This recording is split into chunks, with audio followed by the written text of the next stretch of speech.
नमस्कार दोस्तों, आज हम स्टार्ट करने जा रहे हैं 3D। और 3D के अंदर सबसे पहली जो शेप है वो है स्पेयर, गोला। देखिए, गोला आता है, गोले के बाद बेलन आता है, बेलन के बाद शंकु आता है। ये सब 3D शेप्स है। ऐसे नहीं कि 3D शेप्स और भी नहीं, बहुत सारे हैं, ढेर सारे शेप्स और भी हैं। आपने 12th क्लास में पढ़ा, लाइन पढ़ी, 3D लाइन। लाइन 2D में भी है। 2D में बनते जब आप, जैसे कागज है, अभी आपकी स्क्रीन है, बस स्क्रीन के ऊपर अगर आप लाइन खींचे तो वो 2D है। लेकिन कोई लाइन आप कमरे के अंदर से जाती हुई खींचे, कमरे के अंदर टेढ़ी लाइन खींचे, तो वो 3D होगी। तो लाइन तो 2D एंड 3D दोनों में हो सकती है। ऐसे ही आप बात करते हैं, प्लेन पे आ जाते हैं। प्लेन जो है वो आपने 3D में पढ़ा है, सीने में पढ़ के आए हैं, आप समतल पढ़ के आए हैं, सरल रेखा समतल 3D में पढ़ के आए हैं। अब उसी 3D को थोड़ा सा आगे बढ़ाते हैं। देखिए, वो चीज़ें पहले से शामिल है। लाइन का जब आप 3D पढ़ रहे हैं तो आपको लाइन का कंसेप्ट पता होना चाहिए, रेखा का जो पार्ट है वो आपको पता होना चाहिए, समतल आपको पता होना चाहिए। ये दो चीज़ें आपको पहले से पता होनी चाहिए, तब हम, क्योंकि अब हम जब गोला पढ़ेंगे तो ये चीज़ें बीच में आएंगी, बार बार लाइनें भी बीच में आएंगी, समतल भी बीच में आएगा, ये सब चीज़ें साथ में आएंगी। तो गोला तो चलेगा, साथ में ये दोनों चीज़ें भी चलेगी। तो इन दोनों चीज़ों के बारे में अगर आपने पढ़ा हुआ है तो अच्छी बात है। थोड़ा सा एक बार रिकॉल कर लीजिएगा, थोड़ा सा एक बार याद कर लीजिएगा। थोड़ा बहुत तो मैं भी अभी आपको यहाँ पे याद दिला दूंगा। तो चलिए स्पेयर की बात करते हैं, गोले की बात करते हैं। लेकिन गोले से पहले मैं आपको एक रेखा का समीकरण और एक समतल का समीकरण जो है वो याद दिला देता हूँ। तो सरल रेखा का समीकरण, 3D में बात कर रहा हूँ मैं, सरल रेखा का समीकरण। एक जो रेखा होती है, 3D में बात कर रहा हूँ, 3D में जो रेखा होती है उसके लिए आपको दो चीज़ों की जरूरत पड़ती है। सबसे पहले होता है कि एक बिंदु जिससे रेखा गुजरती हो, चाहे वो कोई भी क्यों ना हो। इस रेखा पे अनंत बिंदु है, उसमें से कोई भी एक बिंदु आपके पास हो, आपका काम चल जाएगा। तो मान लीजिए ये हुआ आपका x1, y1, z1, आपका वो पॉइंट है जिससे लाइन गुजरती है। मान लीजिए नाम रख लिया P पॉइंट, ठीक है।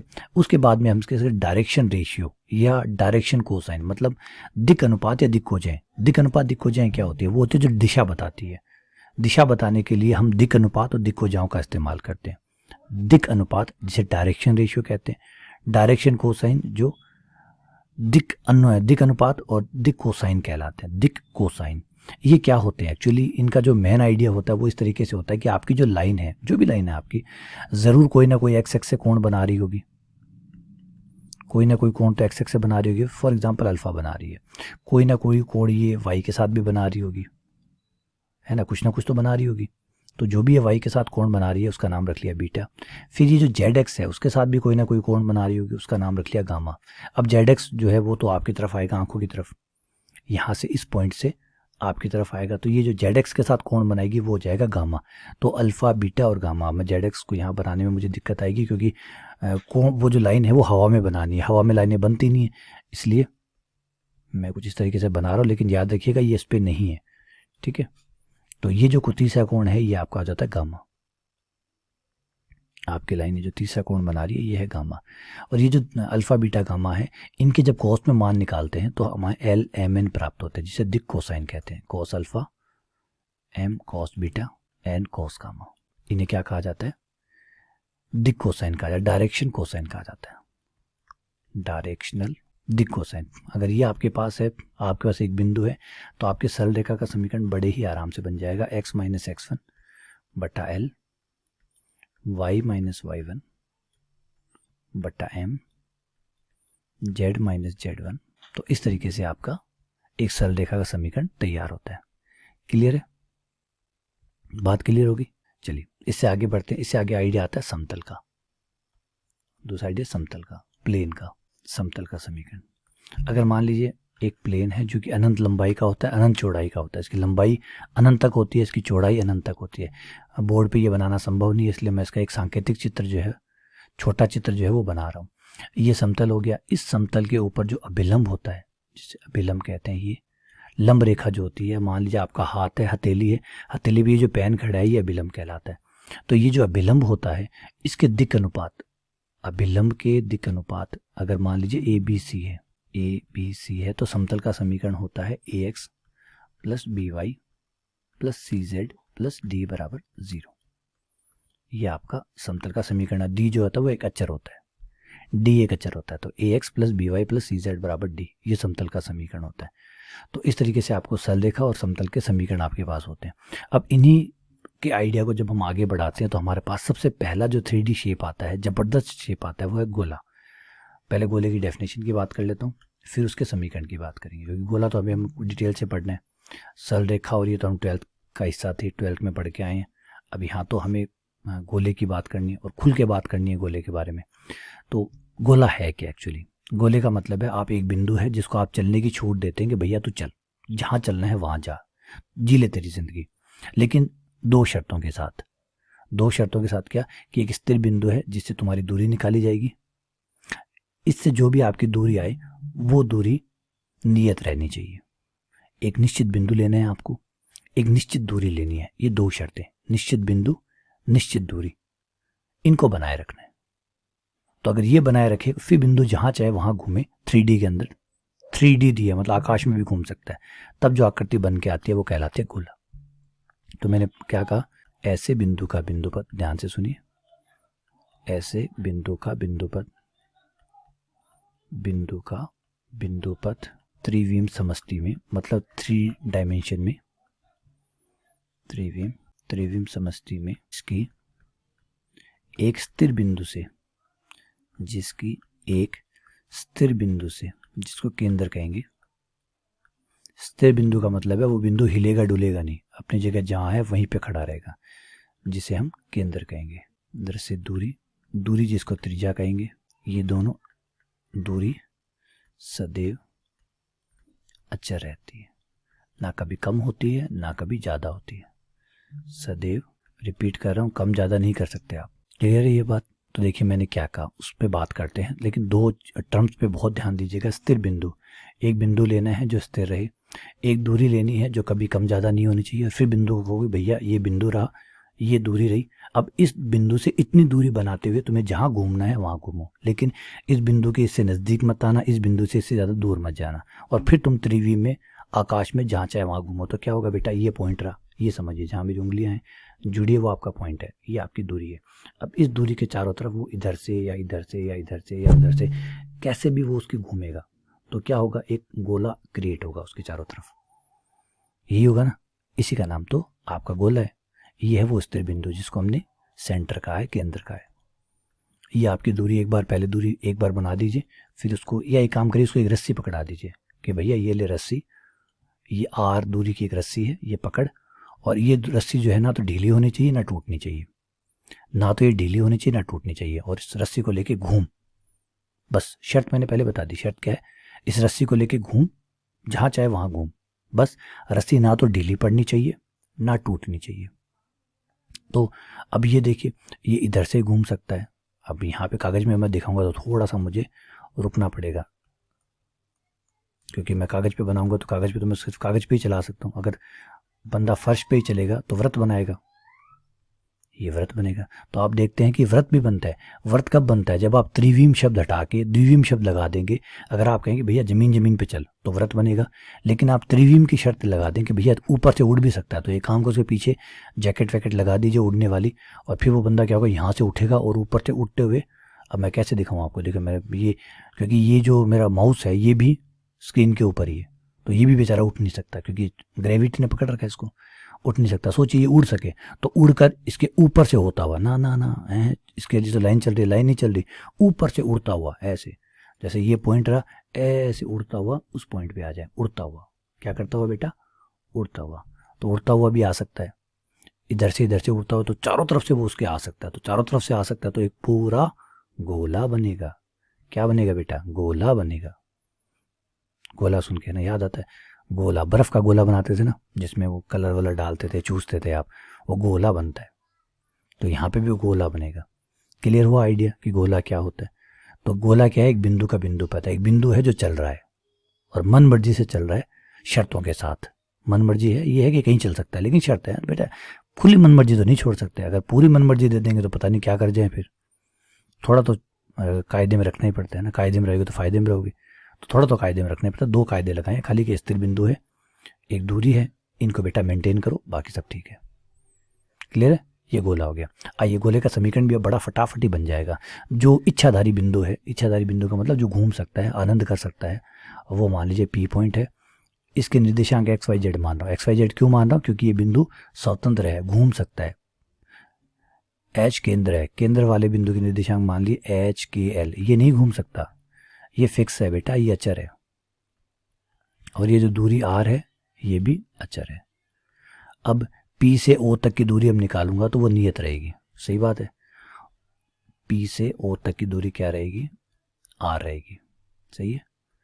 P से O तक की दूरी, बेटा बोलिए मेरे साथ, P से लेकर O तक की दो बिंदुओं के बीच की दूरी x1 माइनस x2 का स्क्वायर, y1 माइनस y2 का स्क्वायर और z1 माइनस z2 का स्क्वायर बराबर r। दोनों साइड वर्क कर दीजिए ताकि आपका अंडर रूट हट जाए, y माइनस k का स्क्वायर। अब आप गौर करिए, अब देखिए मैं बहुत गहरी गहरी बातें करता हूँ इसलिए थोड़ा ध्यान से सुना करो मुझे। ये P बिंदु है, देखिए O बिंदु में बदल नहीं सकता क्योंकि मुझ पे शर्त लगी हुई है कि O नहीं हिला सकते, R चेंज नहीं कर सकते, तो ये दो तो मैं चेंज नहीं कर सकता, लेकिन P को तो चेंज कर सकता हूँ। आप मुझे बताइए अगर P को उठा के मैंने यहाँ लगा दिया होता तो इसमें क्या चेंज आता, तो आप कहते सर कुछ नहीं चेंज आता। अच्छा, P को उठा के अगर मैंने यहाँ लिया होता, यहाँ लेने के बजाय यहाँ लिया होता तो क्या इस समीकरण में कोई बदलाव आता, नहीं। तो आप कहेंगे सर इस समीकरण में बदलाव नहीं आएगा, P चाहे आप यहाँ लो, वहाँ लो, वहाँ लो, वहाँ लो, तो नहीं बदलेगा। क्यों? क्योंकि P आप इस तरीके से लोगे कि इसकी O से दूरी R है, तो वो कहीं भी घूमे उसकी O से दूरी जो है वो R के बराबर ही रहेगी। इसका मतलब है ये गोले के हर बिंदु के लिए ये बात सत्य है। क्या कहा मैंने? गोले के हर बिंदु के लिए ये बात सत्य है। तो ये गोले का समीकरण हुआ नहीं। जो बात गोले के हर बिंदु के लिए सत्य है, जो बात गोले के हर बिंदु के लिए सत्य है, तो गोले का हर बिंदु ही तो गोला बनाता है भाई। गोला का है, कोई अदृश्य चीज थोड़ी है। गोला किससे बनता है? अपने बिंदु से बनता है। तो जब बिंदु हर बात को मानते हैं, जब बिंदु किसी बात को मान रहे हैं तो गोला भी उस बात को मान रहा है, क्योंकि बिंदु इक्वल्स टू गोला। बेटा गोला और बिंदु कोई अलग अलग थोड़ी है कि ये गोला अलग है बिंदु अलग है। गोला किन से बनता है? बिंदुओं का संग्रह ही तो है, कलेक्शन ऑफ पॉइंट्स है। वो पूरा गोला जो है वो किन से बनता है? बिंदुओं से बनता है। तो अगर बिंदु कह रहे कि हम इस बात पे एग्री हैं, तो फिर गोला कैसे मना कर सकता है? गोला है कौन है? बिंदु का नाम ही तो गोला है। सारे जैसे भारत है, भारत क्या है? कोई व्यक्ति है क्या? पहले आवाज लगाए, हे भारत कहाँ हो? कोई भारत नाम का कोई व्यक्ति है क्या? नहीं। भारत कौन है? हम सब मिलके, हम जितनी जनता है हम सब मिलके भारत का निर्माण करते हैं। तो भारत कौन? अगर हम सारे बिंदु किसी बात पे एग्री हैं, अगर भारत के सारे नागरिक किसी बात पे एग्री है, तो क्या कहा जाएगा? ऐसे कहा जाएगा रामलाल एग्री है, मोहनलाल एग्री है, विनोद एग्री है, विजय एग्री है, अमित एग्री है, रमेश एग्री है, ऐसे बात करेंगे? या क्या कहेंगे? पूरा भारत एग्री है, क्योंकि हम सब एक भारत बनाते हैं। वैसे ही है, जब सारे बिंदु एग्री है मतलब गोला एग्री है। तो इसका किसका समीकरण हुआ? सारे बिंदु इस बात को पूरा कर रहे हैं मतलब सारे बिंदुओं का समीकरण है। सारे बिंदुओं का समीकरण मतलब गोले का समीकरण। तो फाइनली हम नतीजे पे पहुंच गए। बधाई हो आप लोगों को कि हमें क्या मिला है। देखिए हमें मिला है गोले का समीकरण। जश्न शुरू हो, क्योंकि हमें गोले का समीकरण मिल गया है। यह गोले का समीकरण। आया आनंद? तो चलिए एक एग्जाम्पल कर लेते हैं, फटाफट एक एग्जाम्पल करके आइडिया को पकड़ते हैं। उस गोले का समीकरण जिसका केंद्र 2 1 0 हो तथा त्रिज्या, उस गोले का समीकरण जिसका केंद्र 2 1 0 हो, त्रिज्या 5 हो। तो केंद्र यानी HKL, याद रखिए केंद्र के निर्देशांक को क्या कहेंगे आप? HKL। त्रिज्या को क्या कहेंगे? R। और ये फॉर्मूला है। तो ये हुआ आपका H जो कि हुआ 2, ये हुआ आपका K जो कि हुआ आपका 1, ये है आपका L जो कि हुआ 0। सब कुछ तैयार है।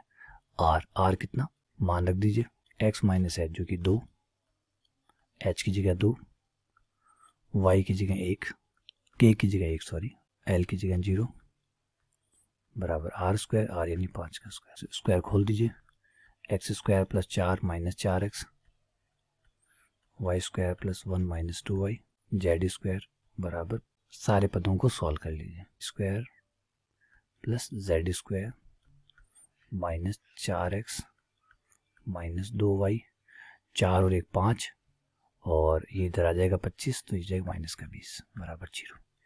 ये लीजिए आपको गोले का समीकरण प्राप्त हो गया है। क्या हो गया बेटा? गोले का समीकरण प्राप्त हो गया। क्लियर है? कोई दिक्कत नहीं है इसको? आपको सरल है?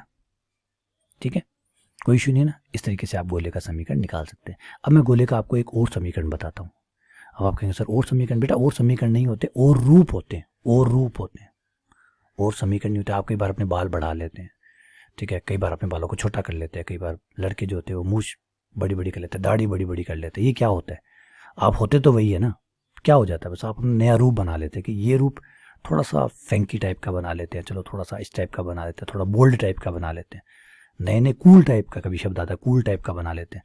तो बस हमने भी क्या किया, ये गोले का ये रूप था, ये तो मतलब भला भला रूप था, हमें लगा थोड़ा सा यार मतलब बोल्ट टाइप फ्रैंकी टाइप का बनाते हैं, तो अब फैंकी फैंकी करते हैं इसको थोड़ा सा। तो क्या करें, इसको अगर मैं खोलूँ, इस समीकरण को अगर मैं खोलूँ तो कई चीज़ें निकल के आएगी। ध्यान दीजिए, गोले का समीकरण क्या था, x माइनस एच का स्क्वायर, y माइनस के का स्क्वायर, z माइनस एल का स्क्वायर, ब्रैकेट खोलिए, square y square plus K square z square L square minus 2lz और आर स्क्वायर को इधर ले आए बराबर 0। अब मैं पदों को क्रम से लिखूंगा, इसे स्क्वायर स्क्वायर हटा के देखिए, सबसे पहले एक्स स्क्वायर का पद, फिर वाई स्क्वायर का पद। सुंदर सुंदर तरीके से घर में चीज़ों को जचा के रखते हैं ना आप, वैसे मैं चीज़ों को जचा जचा के रख रहा हूँ। फिर एक्स का पद, उसके बाद वाई का पद।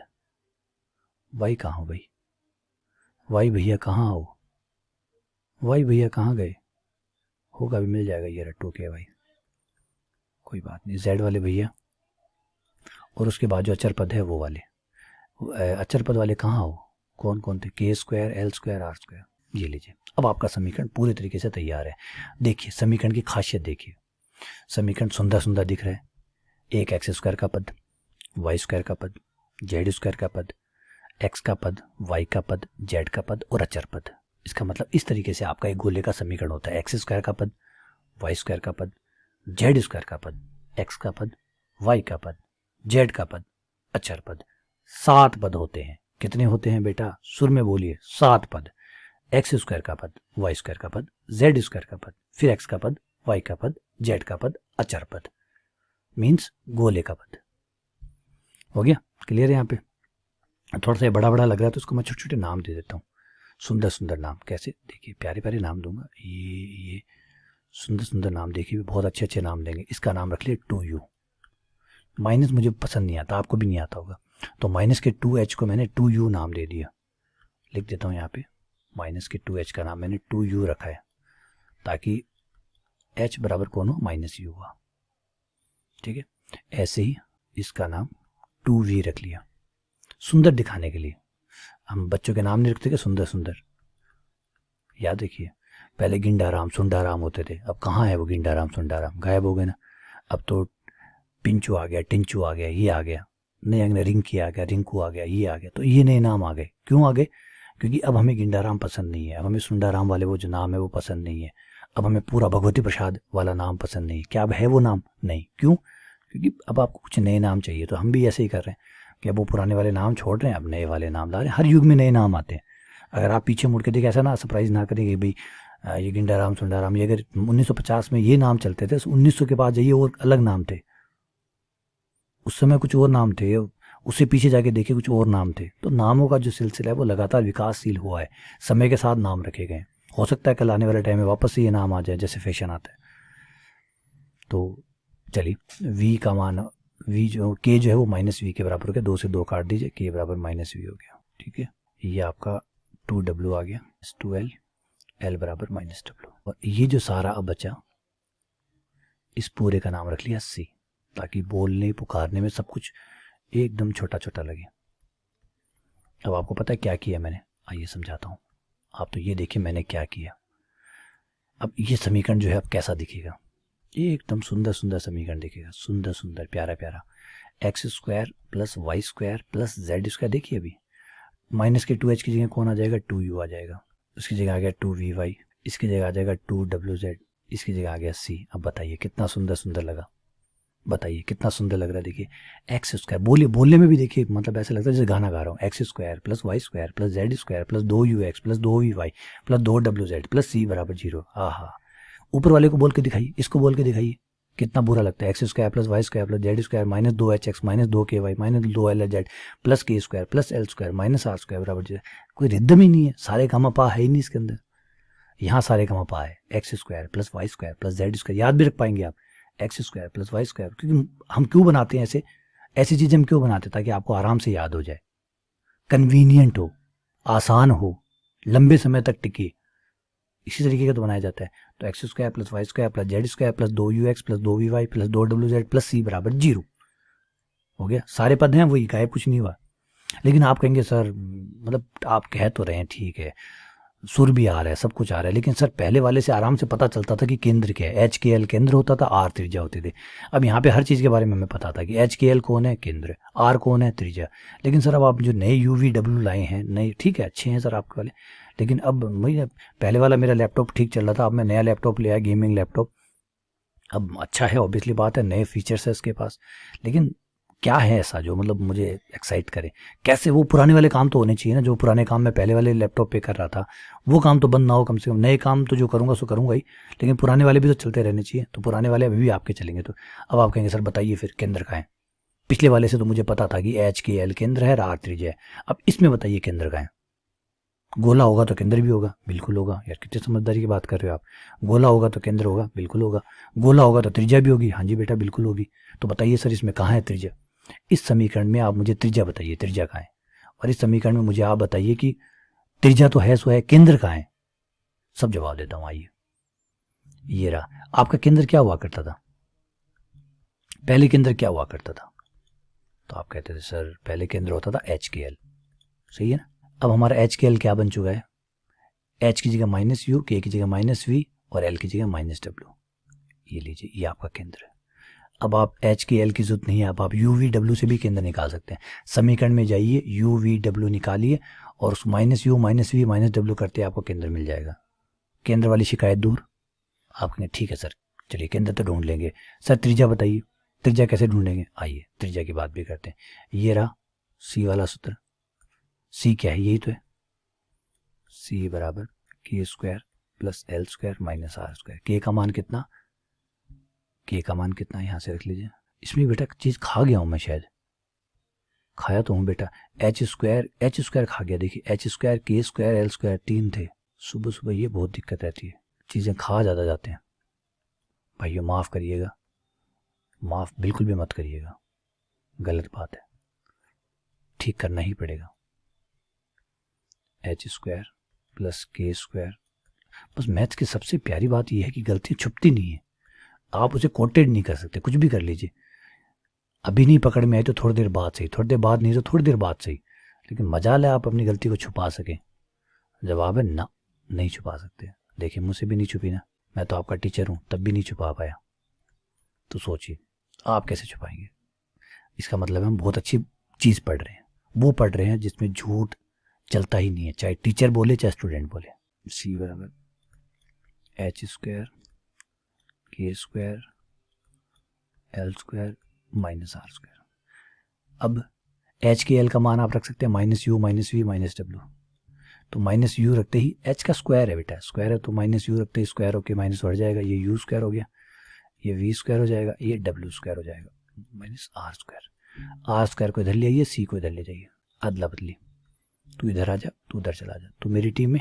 ये लीजिए, मैं अब आपका उस सवाल को ख़त्म कर देता हूँ जो कहता था कि त्रिज्या कैसे निकालेंगे। ये लीजिए, ये रहे त्रिज्या। आप अपने समीकरण में जाएंगे, UVW पता कर लेंगे, C पता कर लेंगे। समीकरण से UVW पता करके यहाँ रख दीजिए, UVW C का मान रख दीजिए, R आ जाएगा। ये लीजिए R आ गया। अब बताइए, अब तो आपके सारे कंसर्न दूर हो गए कि आप सोच रहे थे कि सर ये कैसे काम करेगा। बोलिए, अगर आपको केंद्र निकालना है तो -U -V -W से केंद्र आ जाएगा, और त्रिज्या निकालनी है तो U² + V² + W² - C करके आप त्रिज्या निकाल लीजिए।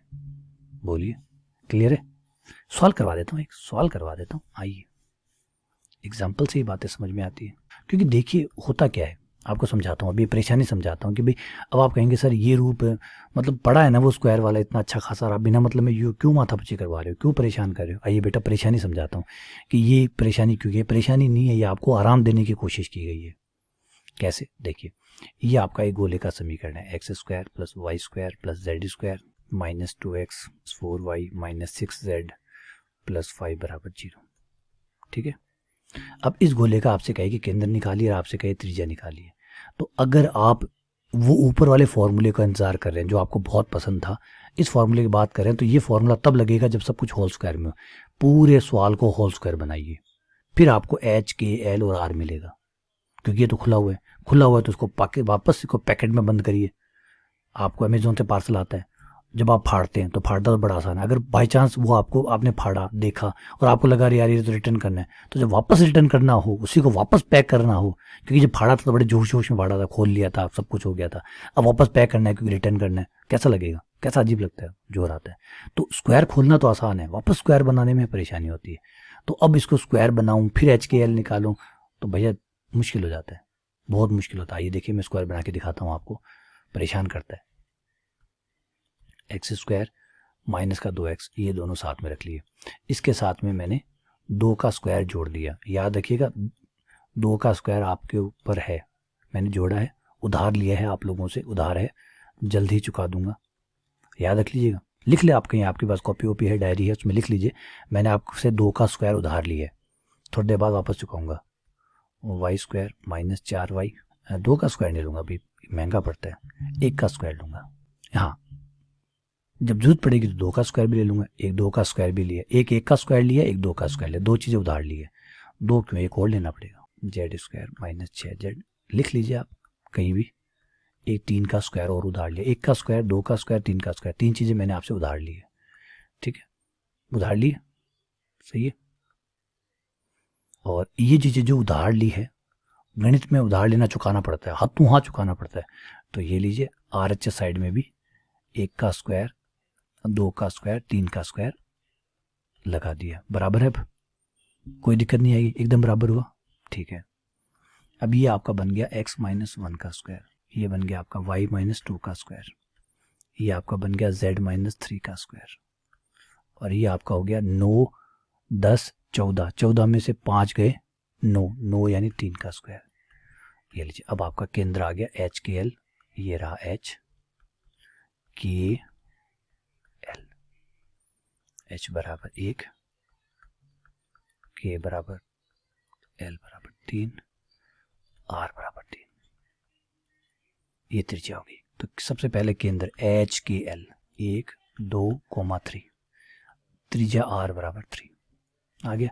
अब ये शायद आपको ज़्यादा पसंद नहीं आया होगा क्योंकि स्क्वायर बनाना पड़ा, क्योंकि स्क्वायर बनाने में कई सवाल खड़े हो गए, सर 1 का स्क्वायर क्यों जोड़ा, 2 का स्क्वायर क्यों जोड़ा, 3 का स्क्वायर क्यों जोड़ा। बेटा होल स्क्वायर बनाने में क्या होता है कि जो भी x का गुणांक होता है, समाकलन के दौरान आपने देखा था होल स्क्वायर बनाते तब, जो भी x का गुणांक होता है उसका आधा करते हैं और जितना उसका आधा आता है उसका स्क्वायर जोड़ देते हैं ताकि वो होल स्क्वायर बन जाए।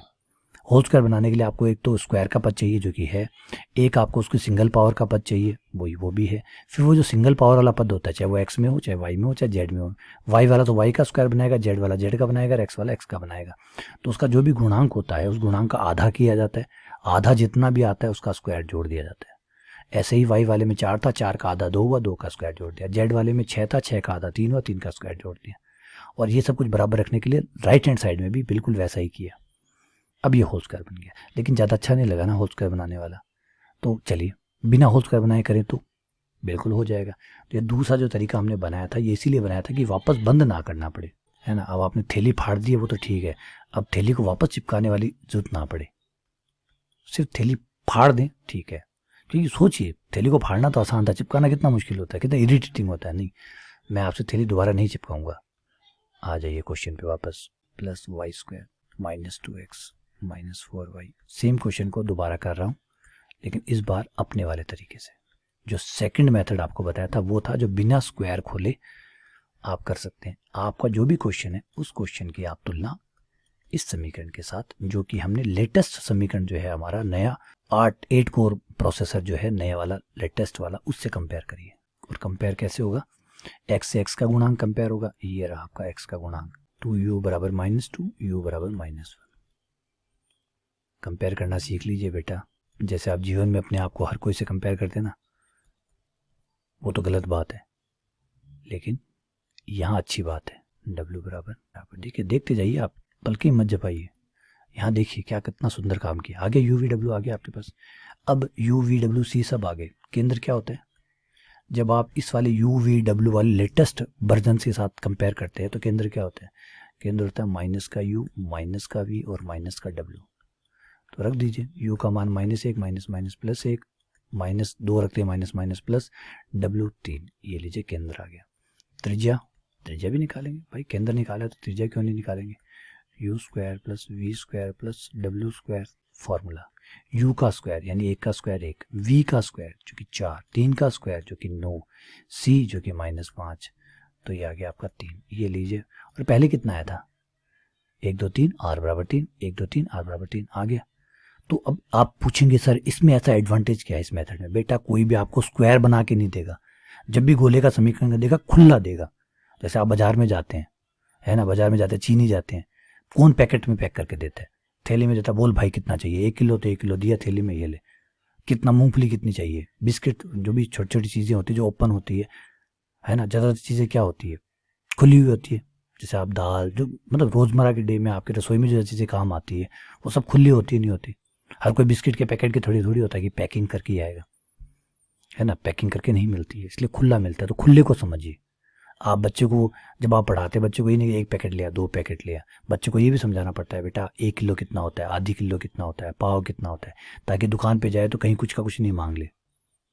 तो खुले जो है ना वो हमें मिलते हैं, ना कि बंधे हुए मिलते हैं। तो इसलिए अगर कोई बात नहीं, हमारे पास अब दोनों ही है। अगर बिस्किट का पैकेट लाना है तो खुले में ले आइए, ये रहा, और अगर मतलब बंधे में ले आइए, और अगर खुले में चाहिए तो ये लीजिए, खुले वाला भी फॉर्मूला है। तो बंद फार्मूला भी है और खुला फार्मूला भी है, जिसकी जरूरत पड़ेगी वो लगा देंगे, बात खत्म, लड़ाई मत करो, खत्म। क्लियर है? आइडिया समझ में आ गया? बेसिक आइडिया समझ में आया गोले का? आइए अब गोले के समीकरण की कुछ विशेषताओं की बात कर लेते हैं, क्योंकि समीकरण पढ़ा है तो विशेषताएं भी होंगी। गोले के समीकरण की विशेषताएं, और फिर इसको ब्रेक देके कुछ सवाल सॉल्व करेंगे। गोले के समीकरण, गोले के समीकरण का समीकरण नहीं, गोले के समीकरण की विशेषता, गोले के समीकरण की विशेषताएं। विशेषता मतलब खासियत क्या है गोले के समीकरण में भाई, वो बताइए ना। अच्छी अच्छी बातें बताइए, बुरी बुरी बातें मत बताइएगा, बुराई ना करनी अपने को। अच्छी अच्छी बातें जो है इस बंदे की वो आपको बताना है कि इस भाई साहब के पास कौन कौन सी प्यारी प्यारी बातें हैं, कौन सी ऐसी बातें हैं जो सिर्फ इसी के पास है। तो भाई नंबर 1 सुनते जाइए अब इसका। पृथ्वीराज रासो की तरह, जैसे है ना, चंद्र बरदाई ने जैसे पृथ्वीराज की तारीफ की है ना, दबा के तारीफ की है, वैसे मैं भी इसके दबा के तारीफ करूंगा। सबसे पहली बात, इसके पास 7 पद होते हैं, x square, y square, z square, x, y, z, और अचर पद विद्यमान होते हैं, विद्यमान, ठीक है। या तो एक्स स्क्वायर का पद होता है, या वाई स्क्वायर का, या जेड स्क्वायर का, एक्स वाई जेड, ये विद्यमान होता है। नंबर 2 विशेषता। दूसरी विशेषता ये है, कमाल की विशेषता ये, दूसरी ये है, x square y square z square का गुणांक समान होता है। एक square y square z square का गुणांक समान होता है। ये तो बाहर की विशेषताएं होगी। अब कुछ ऐसा बताइए जो आपको यहाँ दिख ना रहा हो, दूर तक, out of the box, out of the box, box से बाहर निकलिए, बताइए ऐसा कुछ और चीज़ें नजर आ रहा है आपको? देखा आपको हो सकता था लेकिन है नहीं। कौन सी ऐसी चीज़ें जो हो सकती थी लेकिन है नहीं, वो कौन है? एक्स गुणा वाई है इसमें? नहीं। वाई गुणा जेड है? नहीं। जेड गुणा एक्स है? नहीं। एक्स स्क्वायर है, वाई स्क्वायर है, जेड स्क्वायर है, लेकिन एक्स वाई वाई जेड नहीं है। एक तो ये द्विघात समीकरण है, द्विघात समीकरण है, एक्स वाई जेड का द्विघात समीकरण है।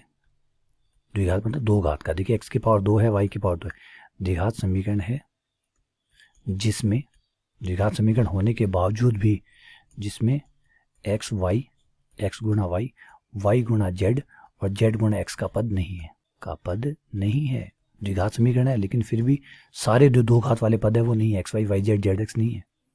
नंबर 4, ये कमाल की बात जो है, ये तो सिर्फ गहरी बात है जो हर कोई नहीं बता सकता आपको, पक्की बात है ये बात है। हाँ, UVWC। अब आपके दिमाग में तो कुछ भी यू रख लो, कुछ भी वी रख लो, कुछ भी डब्ल्यू रख लो, कुछ भी सी रख लो, गोला ही बनेगा ना बेटा, गोला नहीं बनेगा। हर UVW गोला नहीं बनाएगा, हर UVWC गोला नहीं बनाएगा। फिर गोला कौन बनाएगा? गोला वो बनाएगा जिसके लिए R का मान 0 से बड़ा या बराबर आएगा, क्योंकि अगर R का मान 0 से बड़ा या बराबर ना आया तो गोला बनेगा कैसे? गोला R माइनस की त्रिज्या का गोला बन सकता है क्या? तो नहीं बन सकता। और R का मान ग्रेटर देन या इक्वल टू 0 होना चाहिए। और गोले कितना होता है? वो होता है U square plus W square plus U square V square W square minus C, बड़ा या बराबर 0 से होना चाहिए। दोनों साइड वर्क कर दूं तो ये U कहना चाहता है कि U square plus V square plus W square बड़ा या बराबर होना चाहिए। ठीक है, लेकिन बराबर भी नहीं होना चाहिए, क्योंकि 0 के बराबर भी रखेंगे तो फिर गोला नहीं बनेगा, फिर तो बिंदु बनेगा। सोचिए, एक गोला जिसकी त्रिज्या 0 हो, एक गोला, एक भैया गोला जिसकी त्रिज्या 0 हो, अगर इसको 0 कर दो तो क्या होगा? 0 करने का मतलब इसको श्रिंक कर रहे हो, श्रिंक का मतलब इकट्ठा कर रहे हो, कंप्रेस कर रहे हो, और लास्ट में एक बिंदु पे खत्म कर दिया। तो गोला थोड़ी बना, बिंदु बना भाई। हटाइए बराबर का चिन्ह, कैसी नॉनसेंस बातें कर रहे हो? बराबर के चिन्ह से गोला बनेगा क्या? बराबर के चिन्ह से तो क्या बनेगा? बराबर के चिन्ह से क्या बनेगा बेटा? बिंदु बनेगा। बिंदु नहीं बनाना, गोला बनाना है, तो बड़ा ही होना चाहिए। तो ऐसा नहीं है कि सिर्फ ये बहुत इंपॉर्टेंट बात है, ये बात काम नहीं की ना तो ऊपर वाली सारी बातें खोखली है बेटा, ऊपर वाली सारी बातें खोखली है। देखिए ऊपर मैं आपको दिखा देता हूँ एक समीकरण, जो ऊपर वाली सारी बातों का, इसका देख काउंटर एग्जांपल दिखाता हूँ आपको एक। ये जो ऊपर वाली तीनों बातें आपने लिखी है, तीनों बातें पूरी भी होंगी, लेकिन उसके बावजूद भी गोला नहीं बनेगा। ये रहा x² + y² + z² + 2x 2y 2z + 5। ये लीजिए, बताइए गोला है? सब कुछ है, आप बताइए क्या नहीं है? x² y² z² x y z अचर पद है? बिल्कुल हाँ जी है। x² y² z² के गुणांक बराबर है? हाँ जी बराबर है। x y y z z x के पद नहीं है? नहीं है साहब। देखिए तीनों बातें पूरी हो रही है, तीनों बातें फुलफिल हो रही है, लेकिन उसके बावजूद भी गोला नहीं। बताइए, उसके बावजूद भी गोला नहीं है, उसके बावजूद भी गोला नहीं है। क्यों नहीं है? क्योंकि ये जो तीसरी शर्त है ये पूरी नहीं हो रही है। 2u का मान 2 है, 2v का मान 2 है, 2w का मान 2 है, c का मान 5 है। तो 2u कितना हुआ बेटा? 2u बराबर हुआ 2, जिसे u बराबर कितना आया? 1। v बराबर कितना आया? वो भी 2v बराबर 2 है, तो v बराबर आया 1। 2w बराबर 2, तो w कितना आया? वो भी 2 आया, वो भी 1 आया। c कितना है? 5 है। अब आप इसकी त्रिज्या निकाल के देखिए, पता है त्रिज्या आएगी नहीं, त्रिज्या काल्पनिक आएगी, और काल्पनिक त्रिज्या आने का मतलब गोला बनेगा ही नहीं। u का स्क्वायर प्लस v का स्क्वायर प्लस w का स्क्वायर माइनस c कितना है? 5। तो 3 में से 5 गए, -2 का मतलब आयटा √2। आयटा कभी होता है क्या? नहीं होता। तो फिर इसका मतलब गोला काल्पनिक है। काल्पनिक मतलब जब आप रात को सोओगे तो सपने में आएगा, जब जागोगे तो गायब हो जाएगा। तो ऐसे हमें काम भी किस बात का? सोते हुए किसको समझाएंगे? तो कहने का मतलब है कि ये जो चौथी शर्त है ये सबसे इंपॉर्टेंट है, सबसे इंपॉर्टेंट है। तो आई बात समझ में? मज़ा आया? उम्मीद करता हूँ कि ये लेक्चर आपको बहुत अच्छा लगा। गोला बहुत प्यारा लगा होगा। गोला वैसे भी बहुत प्यारा है यार। क्रिकेट खेलते हो, आपकी बॉल होती है, गोला ही तो होती है ना? बेसबॉल देख लीजिए, फुटबॉल देख लीजिए, गोले ने तो कमाल कर रखा है भाई। इतने सारे गेम जो है जिससे हमें एंटरटेनमेंट मिलता है। IPL पूरा चल रहा है गोले पे ही है। तो अगर अच्छा पूरे गोले पे चल रहा है, हम भी तो गोले पे ही हैं, हम भी तो गोले के ऊपर ही बैठे हैं। तो सोचिए, हम जिसके ऊपर खड़े हैं, नहाते धोते खाते पीते सोते सब कुछ है, वो गोले के ऊपर है, और उस गोले को ही पढ़ रहे हैं। तो इससे बढ़िया क्या हो सकता है आपका एक्सपीरियंस? ठीक है, चलिए इसको ब्रेक देते हैं। धन्यवाद, उम्मीद करता हूँ बहुत अच्छा लगा होगा, समझ में आया होगा। एंड फाइनली बाकी ब्रेक के बाद, थक गया हूँ, ब्रेक के बाद मिलते हैं। धन्यवाद।